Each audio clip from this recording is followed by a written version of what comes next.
Hello everyone, आज के इस वीडियो लेक्चर में हम लोग पढ़ेंगे previous year asked questions. Higher education के प्रीवियस ईयर आस्क्ड क्वेश्चन हम लोग देखेंगे जो कि आपको आने वाले एग्जाम्स में भी काफ़ी हेल्प करेंगे। तो चलिए शुरू करते हैं। पहला क्वेश्चन है, the university grants commission UGC was established in which year under an act of parliament. विश्वविद्यालय अनुदान आयोग यूजीसी की स्थापना किस वर्ष संसद के एक अधिनियम के तहत हुई थी? तो करेक्ट आंसर आपको दिख रहा होगा, ये है 1956 में स्थापना हुई थी। क्वेश्चन नंबर सेकंड है, which of the following is not a statutory function of the UGC? है ना, कह रहा है कि यूजीसी का निम्न में से कौन सा वैधानिक कार्य नहीं है? तो ऑप्शंस है, allocation of grants to universities, विश्वविद्यालयों को अनुदान आवंटन, रिकॉग्निशन ऑफ इंस्टीट्यूशन, संस्थानों की मान्यता, अपॉइंटमेंट ऑफ वाइस चांसलर, कुलपतियों की नियुक्ति, और प्रमोशन ऑफ रिसर्च, शोध को बढ़ावा। तो कौन सा इसमें से वैधानिक कार्य नहीं है यूजीसी का? तो ऑप्शन सी जो है वो करेक्ट आंसर है। अपॉइंटमेंट ऑफ वाइस चांसलर जो है ये वैधानिक कार्य यूजीसी का कार्य नहीं है। ठीक है। नेक्स्ट क्वेश्चन है, the gross enrolment ratio in higher education in India as of 2015 was approximately. कह रहा है कि 2015 तक भारत में उच्च शिक्षा में सकल नामांकन अनुपात जीईआर लगभग कितना था? है ना, the gross enrolment ratio in higher education in India as of 2015 was approximately. 2015 तक भारत में उच्च शिक्षा में सकल नामांकन अनुपात लगभग कितना था? तो इसका जो करेक्ट आंसर आपको दिख रहा है 23%, है ना। 2015 में जीईआर को बढ़ावा नहीं देती है। इंस्टीट्यूशनल ऑटोनॉमी, संस्थागत स्वायत्तता, अकाउंटेबिलिटी जवाबदेही, शैक्षणिक स्वतंत्रता academic freedom, and centralised control केंद्रीकृत नियंत्रण।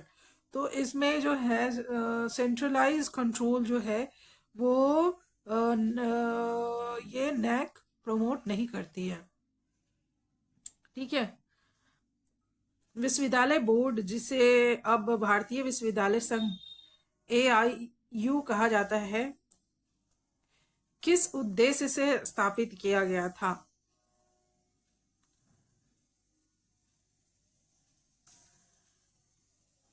नेक्स्ट क्वेश्चन है, द इंटर यूनिवर्सिटी बोर्ड, है ना, द इंटर यूनिवर्सिटी बोर्ड, अंतर विश्वविद्यालय बोर्ड, जिसे अब भारतीय विश्वविद्यालय संघ कहा जाता है, AIU कहा जाता है, जिसे अब भारतीय विश्वविद्यालय संघ कहा जाता है, किस उद्देश्य से स्थापित किया गया था?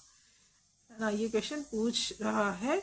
और ऑप्शन है, कोऑर्डिनेट रिसर्च फंडिंग, है ना, शोध निधि का समन्वय के लिए, प्रोमोट कोऑपरेशन एमंग यूनिवर्सिटीज, विश्वविद्यालयों के बीच सहयोग बढ़ाने के लिए, और निजी कॉलेजों में फीस नियंत्रण के लिए, regulate fees in private colleges, और कंडक्ट नेशनल एग्जाम्स, राष्ट्रीय परीक्षाएं आयोजित करने के लिए। तो इसमें जो करेक्ट आंसर है वो आंसर बी है, प्रोमोट कोऑपरेशन अमंग यूनिवर्सिटीज, है ना। तो inter universities board, now known as association of Indian Universities, AIU was established to promote cooperation among universities, विश्वविद्यालयों के बीच सहयोग को बढ़ाने के लिए उद्देश्य से स्थापित किया गया था। ओके। जो अगला क्वेश्चन है वो कह रहा है, which education commission first address the issue of brain drain in India? भारत में ब्रेन ड्रेन की समस्या सबसे पहले किस शिक्षा आयोग ने उठाई थी? और ये ऑप्शंस हैं, Kothari commission, Radhakrishnan commission, Mudaliar commission और यशपाल कमेटी। तो किसने उठाया था सबसे पहले ब्रेन ड्रेन की समस्या, किस शिक्षा आयोग ने उठाई थी? तो ये था कोठारी कमीशन।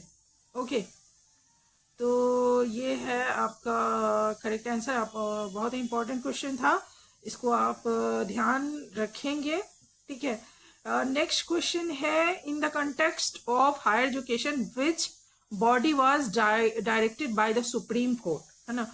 उच्च शिक्षा के संदर्भ में पर्यावरण अध्ययन को स्नातक स्तर पर अनिवार्य पाठ्यक्रम बनाने का निर्देश सुप्रीम कोर्ट ने किस निकाय को दिया था? In the context of higher education which body was directed by the supreme court to frame a compulsory course on environmental studies, है ना। तो किसको दिया गया था? ये ऑप्शंस हैं और आंसर भी दिया हुआ है यूजीसी को, है ना। तो उच्च शिक्षा के संदर्भ में पर्यावरण अध्ययन को स्नातक स्तर पर अनिवार्य पाठ्यक्रम बनाने का निर्देश सुप्रीम कोर्ट ने यूजीसी को दिया था। नेक्स्ट जो क्वेश्चन है हमारा वो है, the first national sports university a central university is located in which state? First national sports universities किस स्टेट में स्टैब्लिश है, किस स्टेट में लोकेटेड है? तो इसका जो करेक्ट आंसर वो है मणिपुर, ठीक है।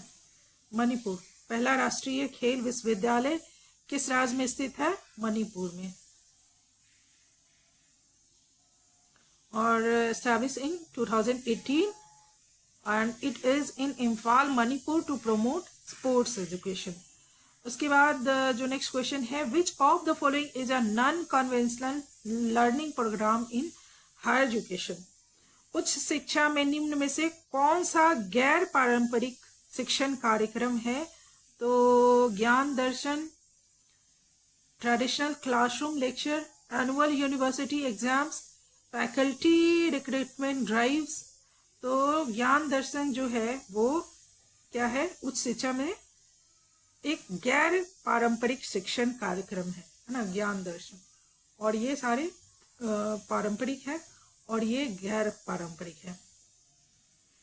कन्वेंशनल लर्निंग प्रोग्राम है ज्ञान दर्शन को छोड़ के, और ज्ञान दर्शन जो है वो नॉन कन्वेंशनल लर्निंग प्रोग्राम है। ज्ञान दर्शन क्या है? Is an educational TV channel under IGNOU for distance learning. Okay, और नेक्स्ट क्वेश्चन है, the national skill qualification framework aligns with which level for a PhD?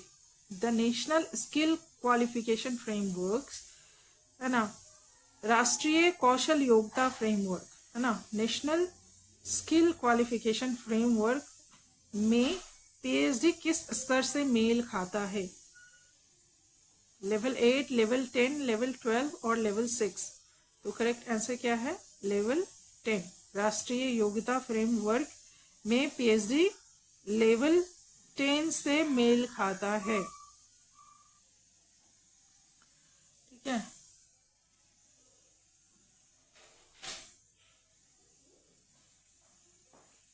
Which organization deals with capacity building program on education planning, है ना।